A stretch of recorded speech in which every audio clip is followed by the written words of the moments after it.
I'm on the hunt for the world's best Sally Lunn. So as it turns out, Danielle's put us into a military base. Just been told by Danielle, oh my gosh, that I better not say that.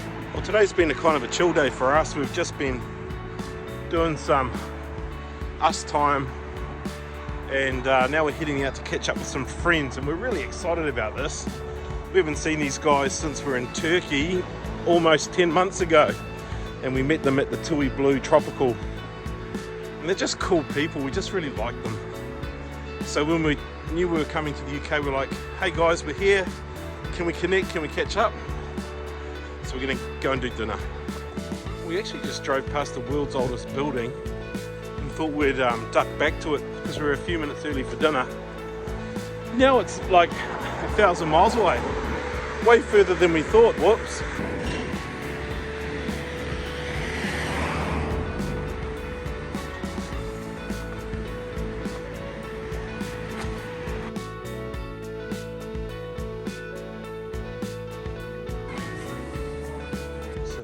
Sitting in is in a town called Otford, and Otford was a place where Kentish Saxons fought with the King of Mercia in 796 AD.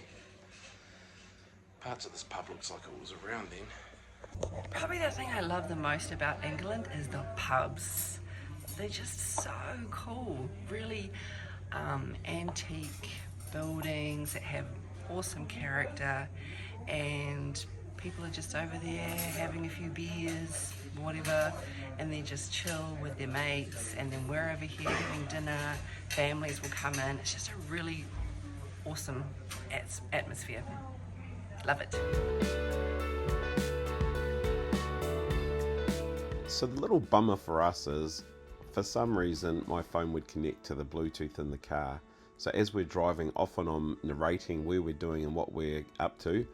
And unfortunately, I've lost that footage in this particular video. But we'd spent some time in London and close to London in that area, and now it was time for us to head down further south towards Portsmouth,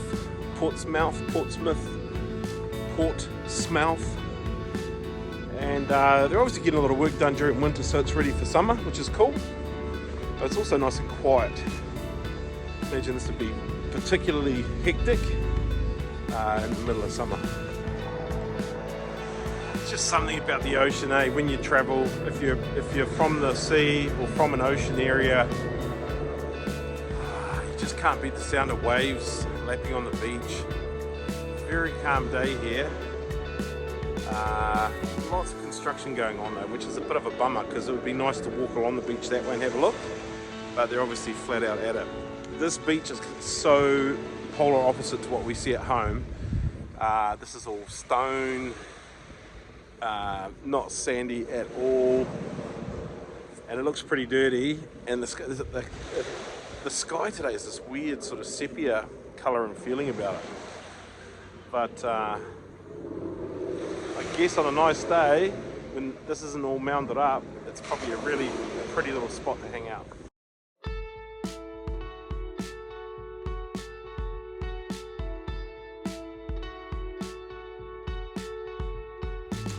Pretty old spot down here. Portsmouth is obviously quite an historical maritime spot on the southern coast here in England. And it's quite pretty down here. There's cruise ships will leave from this area too, and it's a cruise ship destination for excursions and stuff. So it's really quiet now, like there's hardly anyone out, but see all these shops behind us. It must be very busy in the summertime with places to eat, play games. Yeah. I mean, look at the width of the boardwalk. That tells you a lot of people come here and wander around.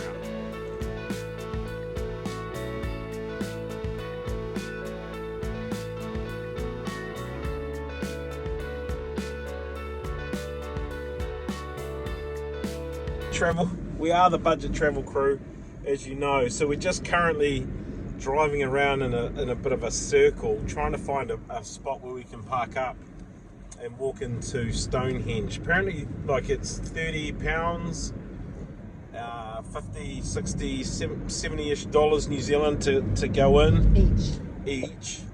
but you can also just park up fairly close and walk about half a kilometre in, and it puts you really close to where they are. We actually just drove past them and we were like, wait, that's Stonehenge, and we sort of didn't take our phones out.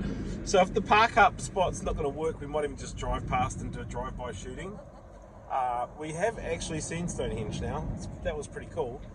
So from our research, what we've learned is there's two different henges. The word henge refers to the fact that it's stones that have been erected in a certain way. So there's Stonehenge and there's also Avery henge. Now Avery henge, they say you can get a lot closer to the stones and walk around them, whereas Stonehenge you're not allowed to go anywhere near them anyway. So as it turns out, Danielle's put us into a military base. Soldiers everywhere, barbed wire fencing. Let's hope the military police don't arrest us or we don't get shot on sight. As it turned out, where we managed to park up was still miles away from Stonehenge and Avery henge, so we went with the drive-by shooting version. You actually get a really good view of Stonehenge just from the motorway as you drive past.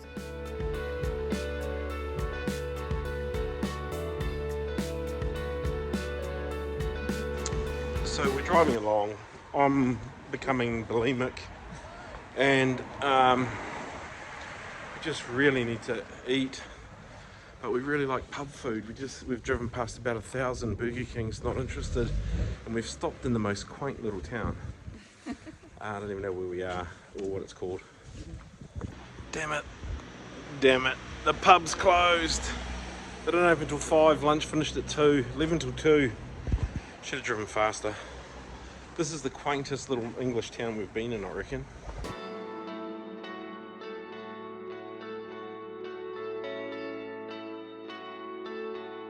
Now I know where we are. It's called South Petherton. If you're ever driving from on A303, it's worth a duck in. It's really close to the motorway, and it's a really cute little town. That's what your lunch looks like when it's 3:30 and you're starving to death. You don't even think about it until the food's all gone and you go, oh, that's right, I should take a picture. Look at breakfast, £9. Alright, this morning we are up and out. We're on the road currently heading towards Bristol, England. But when we get there, we're going to take a hard right and head out to Bath. Danielle said I smell a bit and need to have one. But no, we're going to Bath, which is the home of some of the oldest, most intact Roman baths in the world. And but before we go to the bathhouse, we're going to a place called Sally Lunn's. And if you know what a Sally Lunn is, And if you know Trevor, you'll know I grew up on Sally he Lunn's. loves them. So let's go see if the home of the Sally Lunn makes the grade for what a New Zealand Sally Lunn is. Needs to have pink, thick icing for Trevor to give it a thumbs up. Oh, let's go. I'm on the hunt for the world's best Sally Lunn, and it has brought me here to the birthplace of the Sally Lunn in Bath, England. It's very cold though.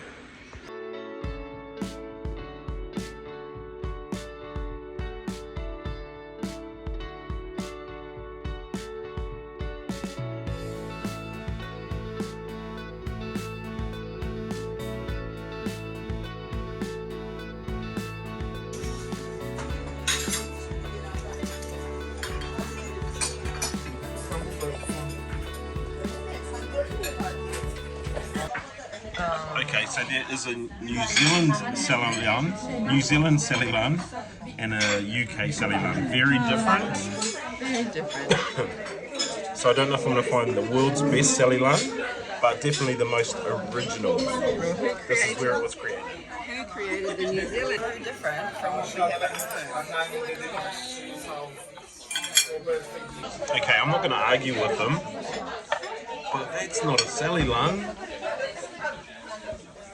So different. Definitely a British one, not a New Zealand one.